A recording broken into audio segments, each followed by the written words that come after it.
Hello everyone, আজ যাবো আমি মেলায়। আর পুচকুগুলো আমাকে আগে দিতে এসেছিল আমাদের পাড়ার একদম মুখে।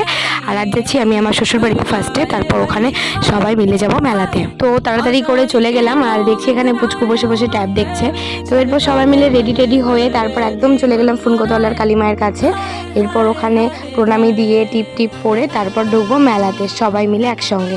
আজ মেলাতে গেছিলাম আমি, মা, দিদি আর ও আর ভাগ্নেরা সবাই মিলে একসঙ্গে গেছিলাম মেলা। তো মেলাতে কে কে গেছে অবশ্যই কমেন্ট করে জানাবে, আর চ্যানেলে যারা নতুন ফেসবুক পেজটিকে একটা ফলো করে দেবে, আর ইউটিউব থেকে দেখলে সাবস্ক্রাইব করে দেবে। ফার্স্ট এই মেলার ব্লগটা দিলাম, আর কালী পুজোর ব্লগগুলো আস্তে আস্তে সবই আসছে। দুর্গা পুজোরও এখনও কিছু ব্লগ বাকি, যদিও খুব খুব তাড়াতাড়ি সেগুলো আমি দিয়ে দেবো।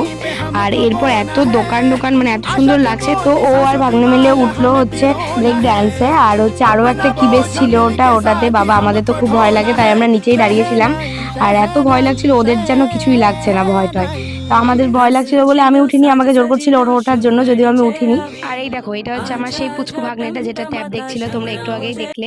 ওকে মানে ফার্স্টে আমার কোলে আসতে চাইছিল না, যদিও জোরজার করে নিয়ে তারপর এসেছে, আর আমার কাছে অনেকটা সময় থেকেছে। তারপর ওরা ব্রেক ডান্স থেকে নেমে তারপর আমরা আইসক্রিম খেলাম সবাই মিলে, আর আইসক্রিম আর তারপর খেলাম হচ্ছে ঘুগনি। যদিও আমাদের সেদিন সোমবার ছিল, তাই নিরামিষ বার ছিল, যার জন্য ঘুগনি টুগনি খেয়ে নিলাম। আর তারপরে আমরা অনেক কিছু জিনিস কিনলাম, সাজার জিনিস, তাই জন্য এখানে দাঁড়িয়েছিলাম।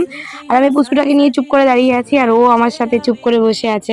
আর মেলায় সেদিনকে এতটা পরিমাণে ভিড় হয়েছিল, আমরা যদি অনেকটা আগেই গেছিলাম তাও যেন মানে যত রাত হচ্ছে তত যেন ভিড় বাড়ছে। আমরা তাড়াতাড়ি বাড়ি চলে এলাম। আর আজকে ছিল আমাদের পাড়ার কালী ঠাকুর বিসর্জন, তো যার জন্য এখানে ডিজে হয়েছিল, তো অনেকটা এনজয় করলাম।